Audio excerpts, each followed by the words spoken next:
할렐루야. 박은철 목사와 함께하는 말씀의 새벽입니다. 오늘 누가복음 3장 15절서부터 17절까지의 말씀입니다. 백성들이 바라고 기다림으로 모든 사람들이 요한을 혹 그리스도신가 심중에 생각하니 요한이 모든 사람에게 대답하여 이르되 나는 물로 너희에게 세례를 베풀거니와 나보다 능력이 많으신 이가 오시나니 나는 그의 신발끈을 풀기도 감당하지 못하겠노라. 그는 성령과 불로 너희에게 세례를 베푸실 것이요 손에 키를 들고 자기의 타작마당을 정하게 하사 알곡은 모아 곡간에 들이고 쭉정이는 꺼지지 않는 불에 태우시리라. 다같이 아멘 합시다. 아멘. 아멘. 할렐루야. 참 좋은 말이죠. 날씨가 참 화창하고 좋습니다.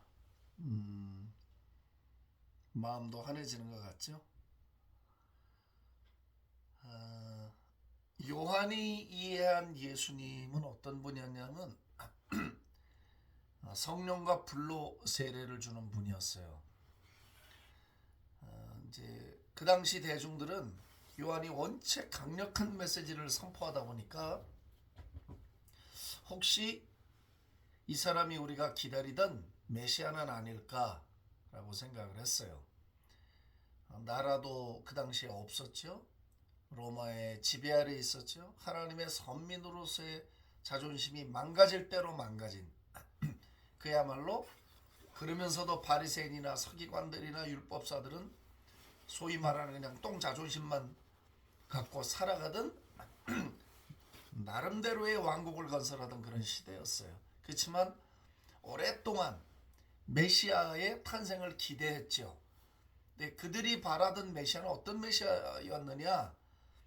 그 거대한 왕권과 군사력을 가지고 나타나서 로마의 폭정 아래서 자기들을 해방시켜서 정치적으로 나라를 회복시켜주는 피지컬 킹덤, 물리적인 나라를 이들이 꿈꿔왔었죠.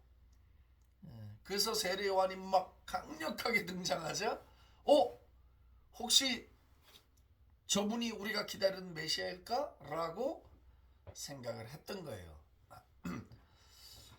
어쩌면 이제 저 그리스도가 등장할 때도 비슷한 형태, 인간의 고민을 근본적으로 전 세계 인류의 고민을 해결하는 한방, 정치의 문제를 해결하는 한방, 세계 경제의 르네상스가 오게 하는 어떤 한방, 뭐 이런 거를 보여줄 사람으로 등장하지 않겠나, 이제 그렇게 저는 보는 거죠.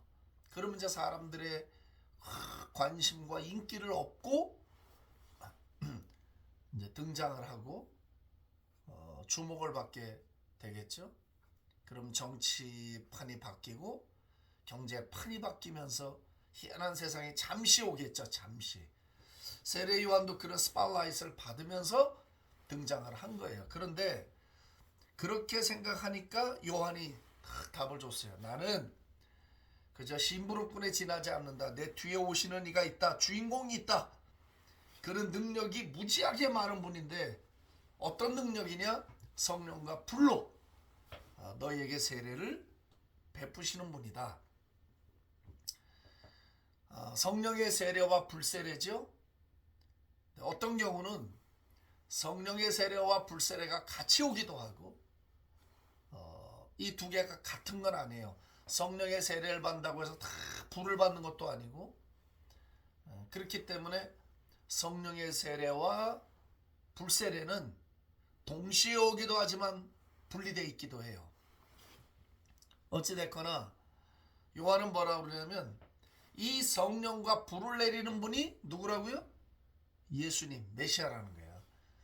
내 뒤에 오시는 예수, 하나님의 아들, 우리를 구원할 자, 그분은 우리에게 성령의 세례를 주시는 분이고 불의 세례를 내리시는 분이다. 다 같이 아멘 합시다. 아멘. 예, 여러분 성령 세례는 예수님이 주시는 거예요. 그분이 성령은 예수님의 영이잖아. 내가 아버지께로 가면 내가 또 다른 보혜사를 너에게 보내리니 내가 다시 온다고 했거든요. 예수님이 어떻게 다시 오셨냐? 성령으로 오신 거예요.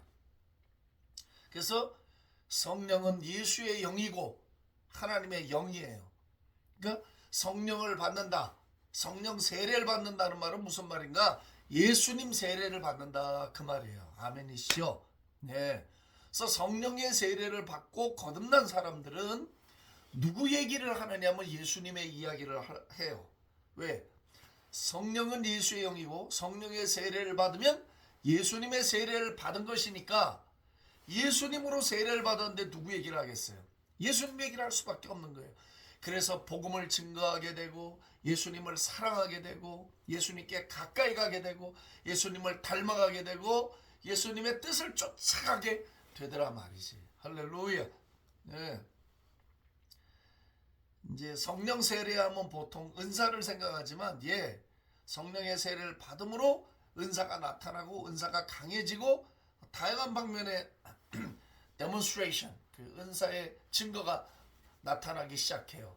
그러나 그거보다 보다 근본적인 거, 사도행전을 보시면 오순절날 마가다락방에 성령이 임하시면서 제자들에게 나타났던 현상을 보세요. 그들이 무엇을 했는가? 능력을 행할 때도 예수의 이름으로 능력을 행하고 병자를 일으키고 죽은 자를 살려내지요.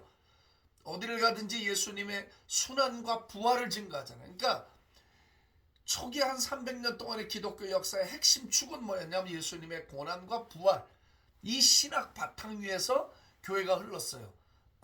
그리고 사실 지금까지 내려오는 2000년 교회 역사 동안 교회 신학의 중심 뼈대가 무엇이었는가? 예수님의 고난과 부활이라고 하는 두 뼈대가 기초를 형성한 거거든요. 그러니까 성령의 세례를 받았다라고 말할 때 그 증거, 무엇을 증거로 삼아야 되는가? 성령 세례 받은 사람들은 예수에 붙잡혀 있어야 돼.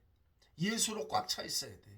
예수님의 말을 하고 예수님의 복음을 전하고 예수님의 사랑을 말하고 예수님을 닮아가고 예수님이 하신 일을 우리도 하게 되는 예수의 이름으로 행하게 되는 예수의 사람들이 된다는 거예요. 아멘이시죠? 예.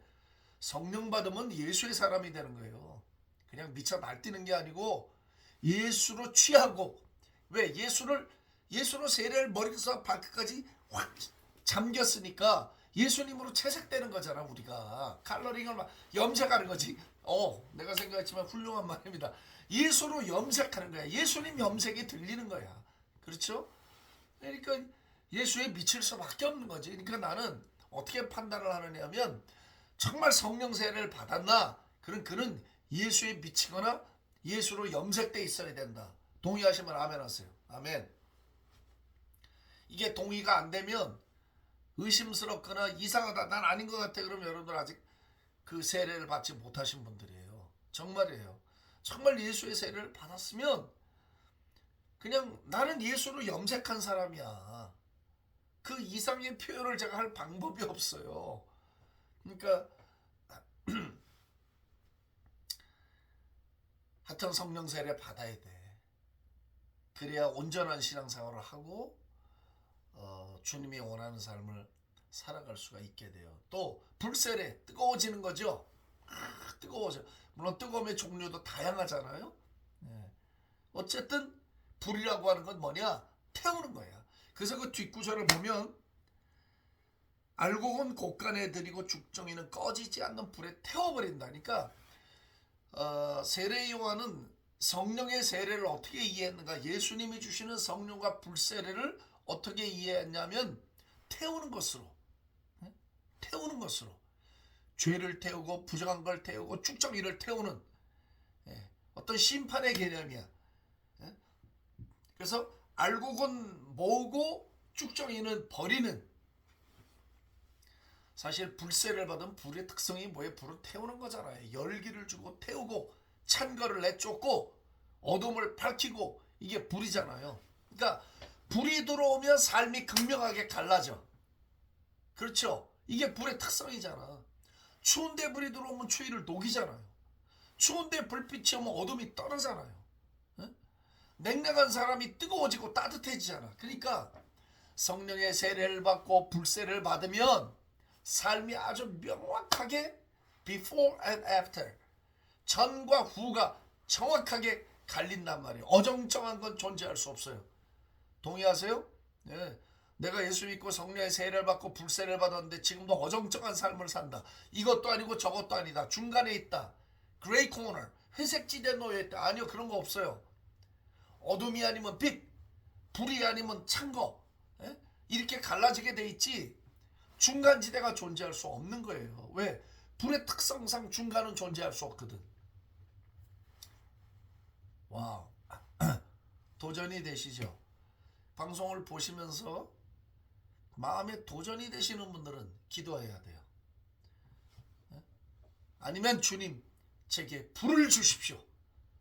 주님 저에게 불세를 주시옵소서 라고 주님 앞에 나가서 기도해야 돼요. 제가 이번에 이제 미국에 가고 터키에 다녀오면서 시카고에 있을 때 제가 호텔방 안에서 막 얼굴이 정말 내가 봤는데 얼굴이 술 취한 사람처럼 붉었더라고. 막 어떤 문제 때문에 막 마음에서부터 막 열이 나갖고 주님 앞에 기도를 하고 주여 엘리야의 제단에 내렸던 그 불을 오늘도 제게 내려 주옵소서. 주여 불이 필요합니다. 불이 필요합니다. 주님 불을 내려 주옵소서. 호텔방에서 혼자 그냥 막 옆방에 들리던 말도 가슴이 막 답답하니까 그냥 막 불을 달라고. 예, 불을 달라고 하십시오.